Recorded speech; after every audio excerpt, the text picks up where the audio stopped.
Yo, what is going on, guys? Today I'm going to show you 10 really good pass plays that you can use on the goal line to help you score more touchdowns on College Football 25. Throwing the ball near the goal line is harder because the field is so much smaller than anywhere else on the field. So instead of running vertical routes down the field, the pass plays you want to use near the goal line should be going left and right towards the sidelines so you're using the whole field to your advantage. I'm going to show you 10 solid pass plays that you can put in your playbook. I'm not going to put them in any order by best to worst, so don't skip to the end of the video thinking I left the best play for last. These are in completely random order. I'm going to be using Kennesaw State versus Georgia in practice mode to demonstrate all of these plays. If one of the worst teams and offenses in the game can be successful against the best team with the best defense running these plays, then you should be confident to use them in a real game situation versus any team.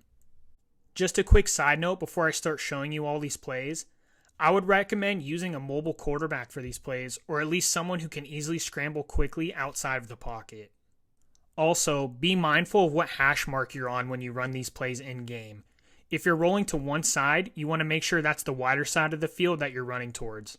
And if you're using a right-handed quarterback, you mostly want to be rolling right. And if you're using a lefty, you can always flip these plays and run them to the other side of the field. For these demonstrations, I'm just going to run them all in the middle of the field like I'm attempting a 2-point conversion. And last, before I start, always have a running audible set for each of these pass plays. Just in case the defense is showing a very light box, that way you can just check to a run play for an easy touchdown. Alright, so this first play is in the shotgun formation. It's in the set Split Z+, and it's called Motion Alert Swing Buck. This is a nice, safe throw near the goal line. You're not throwing it over the middle of the field into traffic, and you really don't have to read the defense. One of the running backs in the backfield motions out pre-snap to be a lead blocker, and you just dump it off to the other running back who follows right behind him. You don't have to risk throwing a stupid pick, and that other running back does a great job blocking a defensive back so you can just walk right into the end zone. This play can be flipped and thrown to either side of the field no matter who your quarterback is. You don't need to be mobile for this play. It's pretty straightforward to get an easy touchdown. Alright, so this second play is in the shotgun formation. It's in the duo over set, and it's called Sprint Whip Smash. This is one of my favorite plays in the entire game.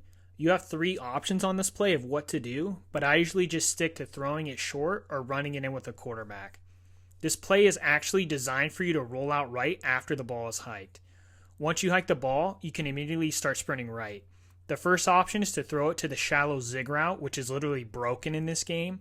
You can always throw it to the deeper option too if he's open in the back of the end zone, but I honestly just prefer to run it in with the quarterback if the first receiver isn't open. I love this play. I use it all the time. It's really good. Okay, so the third play is in the shotgun formation in the Y trips weak set, and it's called Y stick halfback angle. So I always flip this play when I choose it before I come to the line of scrimmage. I prefer the Texas route to be on my right side. Once you get to the line, I always put my far left receiver on a drag route. That's the only adjustment I make on this play. So on this play, you have 3 options. The first option is throw it to the running back on the Texas route, which is really good near the goal line. The second option is to roll right, and if the Texas route isn't open, then I throw it to the drag route, who is coming across the field if he's open. And then the third option is to run it with the quarterback if the defensive line gives you an open lane to run. Alright, so the fourth play is in the shotgun formation in the tight set, and it's called curl flat. This is another one of my favorite plays to run at the goal line. I like it so much because you basically have 4 options on this play. The pre-snap adjustments that I make are to put this right side receiver on an out route, and then custom stem him up 1 time so it creates separation between him and the running back. Then the wide receiver on the far left, make him do an in route so he runs all the way across the field. After you snap the ball, just start running to the right. The first person I look for is the easy running back throw and the flat. Then I look for the receiver behind him who is running the out to the corner of the end zone. If neither of them are open, I'll try to run it in myself. But if all 3 of those options are taken away, look for that 4th receiver who's coming across the field as a last-ditch option for the touchdown.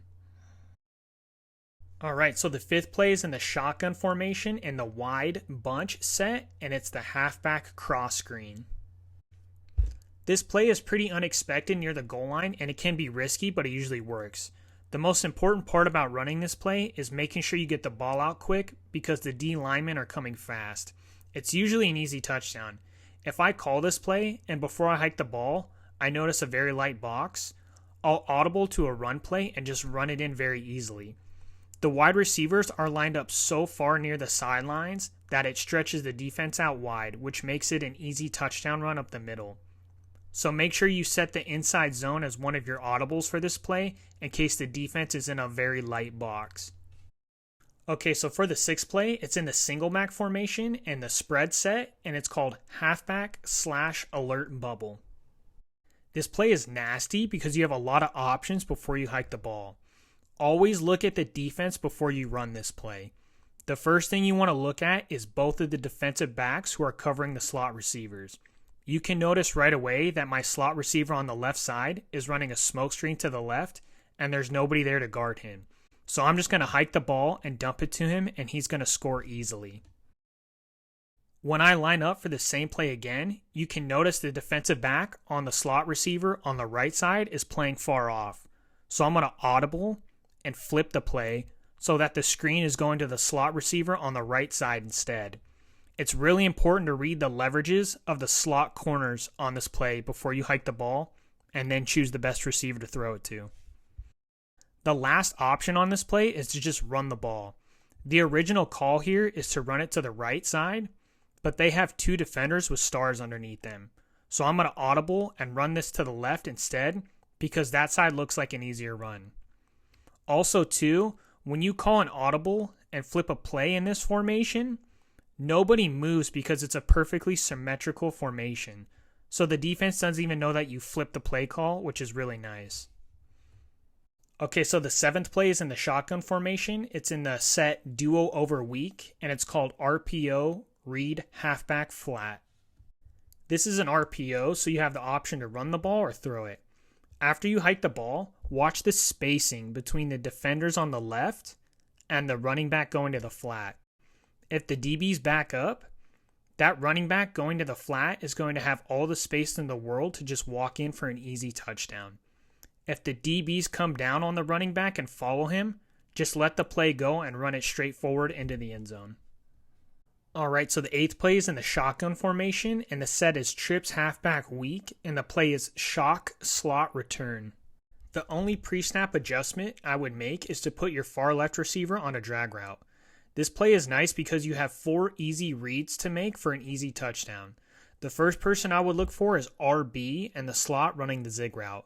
If the middle of the field clears out, just throw a bullet to him once he breaks back inside towards the middle. The next option, if he isn't open, is to sprint right and look for the drag coming across the middle. I know you saw that other guy just standing there, and that would be the third option to throw it to. The defense usually just leaves him alone once you start rolling right, which is kind of broken. And the last option is to just sprint and run it in yourself if you have a fast quarterback. Alright, so the ninth play is in the single back formation and the set ace slot, and it's called halfback zone alert bubble. This play is also an RPO, and all you need to do is read the one guy who is covering the smoke screen. You can already tell he's cheating in towards stopping the run pre-snap. All you need to do is read what he does after you hike the ball. If he doesn't follow the smoke screen to the sideline, just throw that receiver the ball and it should be the easiest touchdown of your life. Now, if you hike the ball and he stays with the receiver, do not throw him the ball. It will be a pick six, I promise you. I have made this mistake plenty of times. If he follows the receiver after the ball is snapped, just let the play go and it will hand the ball off to your running back and hopefully you can just walk in for a touchdown. But do not force that throw. It will end badly, I promise you. Alright, so the 10th and final play is in the single back formation and the set Y trips, and it's called halfback zone weak alert bubble. This is basically the same thing as the play I just showed you, but it's being ran to the opposite side of the field. Same thing on this play, just read the defensive back after the ball is snapped. If he doesn't follow the receiver, you're good to throw it for a touchdown. If he stays with him, just hand the ball off and walk in for a touchdown. Please leave your comments below. I absolutely love getting feedback from you guys. That's the reason I make these videos in the first place, is to help you guys out as much as possible. So please leave a comment. If you like the video, feel free to subscribe. I plan on making a top 10 goal line runs video if this video does well enough. If you really want to see that video, please leave a comment and I will happily put that video together for you guys. Thank you for watching. Bye-bye! Big Pokey, Empire Wild, baby. It's the people's champ. I'm something like a baller.